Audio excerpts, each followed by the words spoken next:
Godspeed to the city streets. We began to feel the fire. We rise like tall buildings as the chemicals they take us higher. Hey guys afternoon lunch చేయలేదు. So అందుకని చెప్పి evening full ఆకలి వేసిందనమాట. So ఇప్పుడైతే నేను బొంబాయి రవ్వ ఉప్మా చేస్తున్నాను. గోధుమ రవ్వ బొంబాయి రవ్వలో నాకు బొంబాయి రవ్వ ఉప్మా అంటే చాలా చాలా ఇష్టం. సో ఆ ఉప్మా అయితే చేసుకుంటున్నాను. చాలా టేస్టీగా చేస్తాను నేనైతే.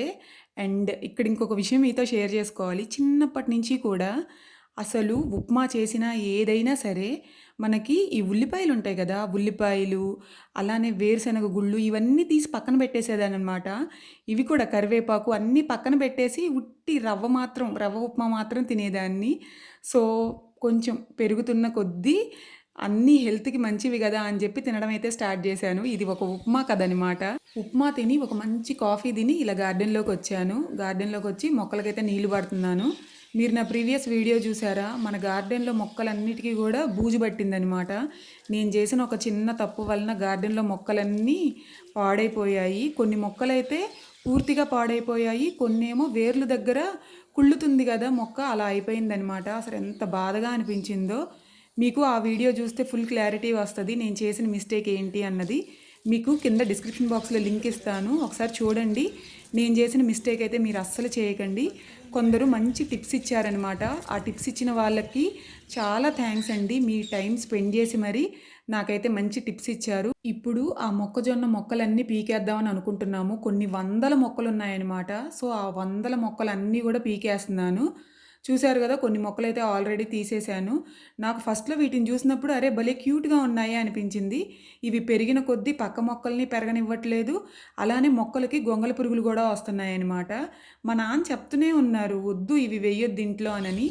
నేనే మా నాన్న మాట వినకుండా ఇలా చేశాను. చివరికి చాలా బాధపడ్డానమాట. సో 1 బై 1 ఇలా మొక్కలు మొత్తం కూడా తీసేస్తూ వచ్చాను. వేర్లు చూసారా అసలు ఎలా ఉన్నాయో, చాలా బలంగా పెరుగుతాయన్నమాట ఇవి పెరిగే ప్రాసెస్లో పక్క మొక్కలను కూడా బతకనివ్వవు సరిగా.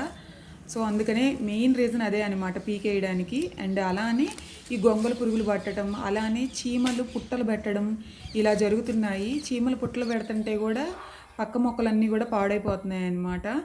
అండ్ 2 డేస్ నుంచి నేను అయోధ్య అక్షంతల కోసం లిటరల్గా వెయిట్ చేస్తున్నాను ఎప్పుడు వస్తాయా అని చెప్పి. సో ఫైనల్గా ఈరోజైతే మా ఇంటికి అయోధ్య అక్షంతలు వచ్చేసాయి. దేశమంతా వెయిట్ చేస్తుంది అయోధ్య అక్షంతలతో పూజ చేసుకోవాలని చెప్పి. సో నేను కూడా చాలా వెయిట్ చేశానమాట. అండ్ మన గార్డెన్లో మొక్కల పరిస్థితి అయితే ఇలా ఉంది. ఈ చిన్న గార్డెన్లో ఎన్నో మొక్కలు పెడదామని చెప్పి మేము అనుకుంటుంటే నేను చేసిన చిన్న తప్పు వలన ఉన్న మొక్కలు కూడా చనిపోయాయన్నమాట. సో అదొక తలనొప్పి, అదొక నాకు చాలా అంటే చాలా పెద్ద బాధ. అండ్ మా ఇంట్లో సున్నుండలు చేసాము. అంటే నేను చేయలేదులే, అమ్మ చేసిందనమాట. సున్నుండలు అయితే అసలు మామూలుగా లేవు, సూపర్గా ఉన్నాయి టేస్ట్ అయితే. మినప సున్నుండలు చాలా ఈజీగా టేస్టీగా ఎలా తయారు చేసుకోవాలో మన ఛానల్లో వీడియో కూడా పెట్టాను. చాలా చాలా టేస్టీగా ఉంటాయన్నమాట. తప్పకుండా మీరు కూడా ట్రై చేయండి. ఎలా వచ్చిందో కమెంట్స్లో చెప్పండి. నేను సీతారామ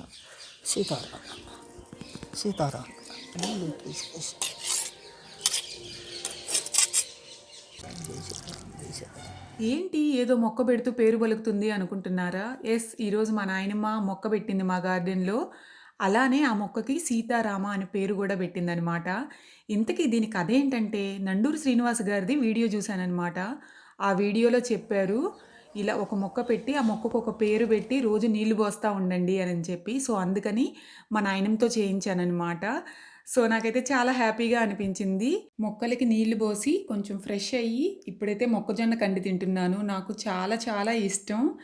మొక్కజొన్న కండి మీద ఎప్పుడు కూడా ఎక్కువగా సాల్ట్ అలానే కారం వేసుకుని తినకూడదు. హెల్త్కి మంచిది కాదంట. ఆ విషయం అయితే గుర్తుపెట్టుకోండి. ఇలా తింటేనే నాకు అయితే టేస్ట్ నచ్చుతుంది. అలానే మన హెల్త్ కూడా చూసుకోవాలి కదా, బాగుంటుంది. అండ్ ఈరోజు మా నాయనమ్మ ఇంట్లో పూజ చేసుకుంటుందనమాట. ఈ పూజ నేనే చేపిస్తున్నాను. ఎందుకంటే మీకు చెప్పాను కదా అయోధ్య అక్షంతలతో పూజ చేసుకోవాలని ఎంత ఆశపడ్డానో అని. కానీ మాకు కొన్ని రీజన్స్ వలన పూజ చేసుకుంటాం అయితే కుదరలేదు.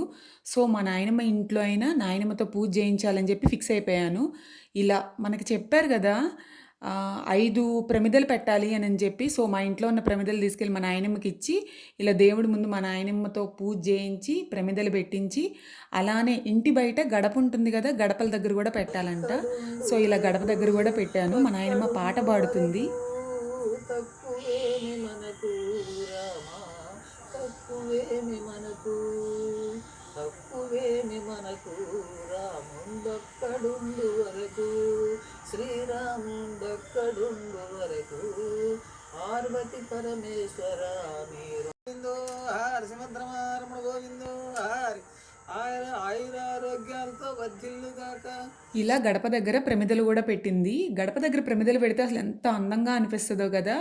అండ్ మేమైతే అయోధ్య అక్షంతలతో పూజ చేసుకుందామని ఎంతో ఆశపడ్డాం కానీ కుదరలేదనమాట. నేనైతే చాలా అప్సెట్ అయ్యాను. కానీ అట్లీస్ట్ మా నాయనమ్మతో అయినా చేపించినందుకు నేనైతే చాలా చాలా హ్యాపీ అనమాట. అండ్ నైట్ అయితే నా ఫేవరెట్ పప్పు తిన్నాను. పప్పు కూర అంటే నాకు చాలా చాలా ఇష్టం. ఇలా పప్పు పెట్టుకుని అందులో మామిడికాయ చట్నీ వేసుకుని, నెయ్యి వేసుకుని తింటే అస్సలు టేస్ట్ ఎట్లా ఉంటుంది చెప్పండి, అద్రిపోతుంది కదా. అది కూడా మా అమ్మమ్మ ముద్దలు కలిపి పెడితే అసలు ఎంత ఇష్టంగా తినేవాళ్ళము. మనం ఎంత తింటున్నాము అని కూడా తెలియకుండా పోయేదనమాట. సో డిన్నర్ చేసేసి బుజ్జిగా బొజ్జున్నానమాట. ఈ వీడియో చూసినందుకు థ్యాంక్ యూ అండి. Thank you so much for watching. మళ్ళీ కలుద్దాం నెక్స్ట్ వీడియోలో. అప్పటి వరకు బాయ్.